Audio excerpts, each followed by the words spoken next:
Just absolutely no traction. The front end slid out from under him. Losing 2 spots to James Stewart and Ricky Carmichael. There are those who would say it might have happened anyway, but Chad Reed tipping over made it a lot easier for Stewart. Here comes Carmichael, and these two have resumed their battle, this time for the lead, and apparently both pretty much, if not at 100%.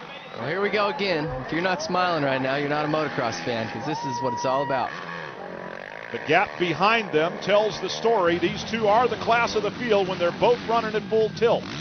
And so James Stewart and Ricky Carmichael, as Carmichael goes inside, can't quite get close enough to make the pass. Stewart is there, Carmichael right behind him.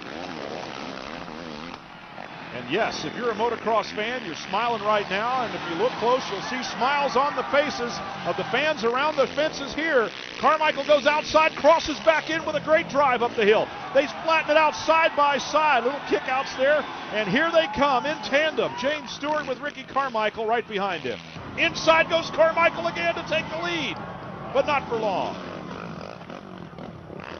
And he does it again, side by side, pushes Stewart out off the edge of the track, and Ricky Carmichael takes advantage by a couple of bike lengths. You know this is not over. Well, Ricky's been definitely forcing the issue. Anytime these two get together, he doesn't waste a lot of time. He gets in there. If he's got to bump him, he did it at Budds Creek.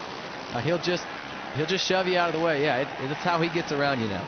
And the rain has subsided for the time being, so the track, whatever can. Oh, Stewart turns the favor right back, comes in and blasts Carmichael to take the lead. Oh, snap.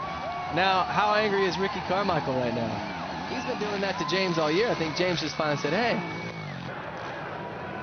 So James Stewart retakes the lead in dramatic fashion. Whether real anger or just that competitive spirit that both of these men have is going to rise to the top, that's exactly what we have to think here as Stewart and Carmichael resume their rivalry, resume thetheir battle. It's Moto 1 at Washougal, and stay with us. Championship by FMF. This is what they had in mind when they put the season together. James Stewart and Ricky Carmichael going after each other. Hammer and tong, as our British colleagues would like to say, and Carmichael trying to find another way around. Now they've both exchanged sort of rabbit punches, if you will. Now let's see if the real knockout, if either one can deliver it. Well, Ricky pushed him off the track. There wasn't a whole lot of contact there, but he definitely didn't leave him any room, and James went off the track, had to go around a jump. And when James came back, he ran straight into Ricky. He shoved him right completely off the track. So now Carmichael just took the lead again in a very gentlemanly pass by comparison. So apparently the hostilities have subsided somewhat, at least, with an exchange of block passes. Carmichael now with the advantage, and Stewart trying to find a way back around. Well, these two, for the most part, they'll race clean together. They're not going to, there's no bitterness there between the two of them, but they both really want to win, and if there's only a little bit of room to make a pass, these guys are going to take it. They're going to open that gap up. Every bit of me wants to think that on both occasions they were laughing under their helmets, saying, wow, that was good. All right, I like that. I'll give you back some of your own medicine here in just a minute. So it's that competitive fire that Carmichael and Stewart possess in huge quantities that's motivating them right now as they work through some traffic there, going past Mike LaPaglia from California on his Suzuki. You see LaPaglia ducking his head down. When you're coming up that hill behind a 450, oh man, you better have a chest protector on it. You will just be welted up. James Stewart getting close to Carmichael once again as they work the track here at Washougal after a little rain shower. Yes, there's some mud covering both rider and machine. Stewart almost a little short on that last jump, but made it look like he meant to do that. Can you see how fast these guys are going through these turns? They're just dropping into these ruts, leaned completely over flat and pinning it. This pace they've got going right now is ridiculous. Well, it's easy to tell how much faster they are than everyone else. Do you see anyone else on the same lap? No. I wish Reedy wouldn't have fallen, because it would have been interesting to see how his pace held up with these two. Would have really added something to the battle, but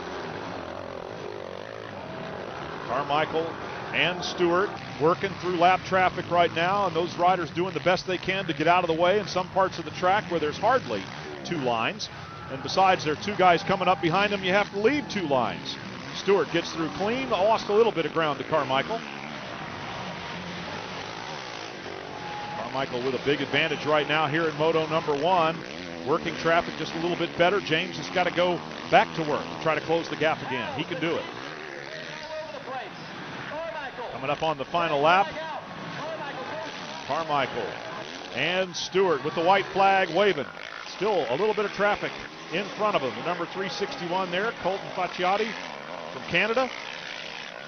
You've seen Ricky Carmichael have to change his strategy. He used to be so much more fit than anyone else on the track. He could just take his time, be very patient. He knew at about the 20-minute mark, everybody would slow down and he would actually get faster. And what James has done is just, he's made that strategy not work anymore. James is just as fit.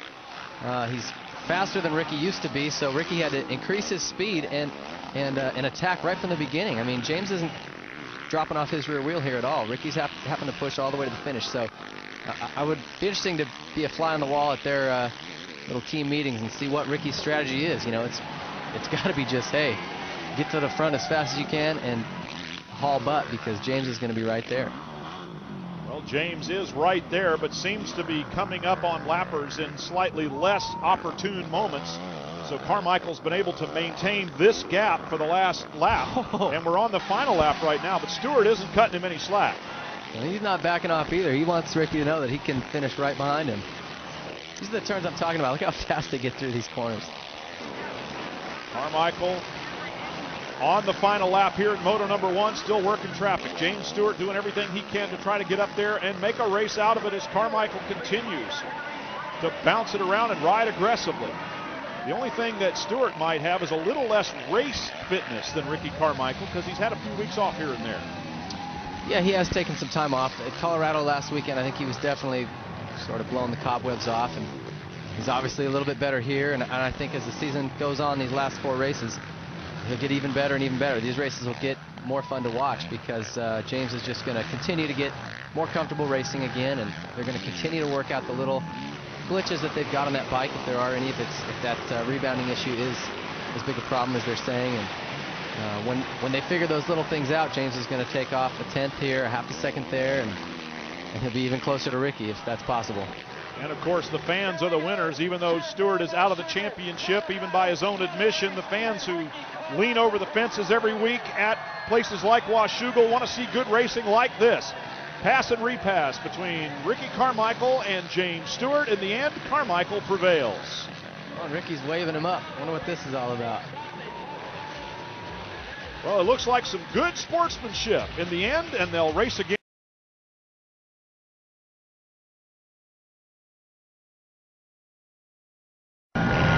Setting it up, put out is James Stewart, going a little wide there. Ricky has a much better line in that turn, though. He set him up right on the rear fender. Carmichael has his points and Bubba has his. Yeah, James is, you know what, he's got the ability to raise his game, and he raised it. Come on, Carmichael, that's what they're cheering. They are getting loud on the sidelines, or they're cheering for Bubba. Bubba gets past. Ricky takes over the lead. Downhill one more time, but there goes Bubba, his fast section. Oh! Lands on the back of Carmichael. Carmichael says, what are you doing? James was out. He was out.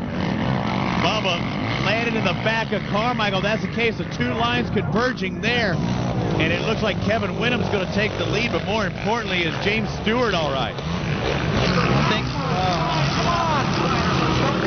You know, Gosler is hoping to get the bike started. There's Big James, Ricky Carmichael going, what the heck was that?